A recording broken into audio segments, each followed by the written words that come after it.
Prof. Ibnu, kita ketahui bersama bahwa proses persidangan dari Tom Lembong ini kan cukup memakan waktu yang panjang begitu, kurang lebih 9 bulan. Bahkan tadi disampaikan juga oleh sahabat dari Tom Lembong sendiri, Pak Anies Baswedan, ini selama 9 bulan lebih begitu. Menurut Prof. Ibnu sendiri, ini mengapa Presiden Prabowo Subianto baru memutuskan atau baru memberikan abolisi sendiri ini di akhir-akhir, bahkan setelah putusan ataupun setelah vonis?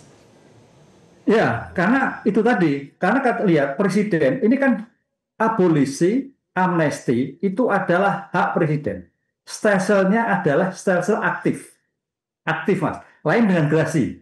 Gerasi itu pasif. Artinya presiden pasif, terpidana yang mengajukan pengampunan. Tapi ini adalah aktif. Artinya presiden, tadi pertimbangannya, melihat gejolak masyarakat antara pendapat hukum, gejolak antar pejabat yang kaitannya dengan ini masalah politik. Sehingga kalau nanti terjadi, ini adalah suatu perintah administrasi sehingga semua yang terlibat kaitan impor kena. Lah, situasi seperti inilah saya kira presiden melihat situasi yang tidak kondusif, situasi yang tidak baik kan gitu loh. Sehingga dalam hal seperti ini presiden dengan melihat situasi kondisi masyarakat yang tanda petik terpecah, tanda petik menjadikan chaos, pendapat yang di mana-mana sehingga habis pikiran tenaga untuk memikirkan kasus-kasus itu, presiden mengambil alih dalam rangka kewenangannya untuk memberikan suatu abolisi dan amnesti. Itu saya melihatnya ke sana. Jadi ini tindakan presiden secara aktif, bukan permohonan. Presiden aktif memberikan.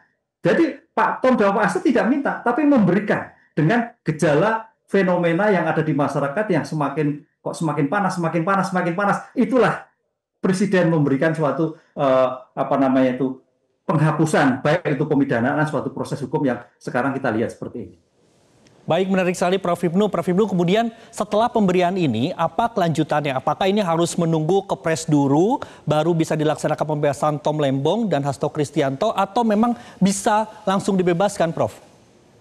Ya, dalam hal ini secara formal kan Pak Presiden sudah menyatakan seperti itu. Tapi secara praktek di lapangan, seorang lapas, petugas lapas kan perlu ada suratnya.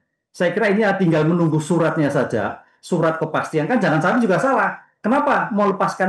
Kan sudah ada pernyataan, tapi suratnya mana? Itu hanya sebagai bentuk syarat administrasi yang ditunggu. Mudah-mudahan secepatnya. Dalam Kepres, ini bedanya kalau putusan. Kalau terhadap upaya hukum adalah putusan pengadilan, ini Kepres, keputusan Presiden. Pak Presiden membuat Kepres, tanda tangan, selesai.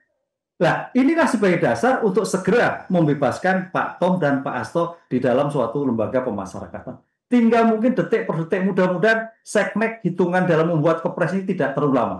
Jelajahi cara baru mendapatkan informasi. Download Metro TV Extend sekarang.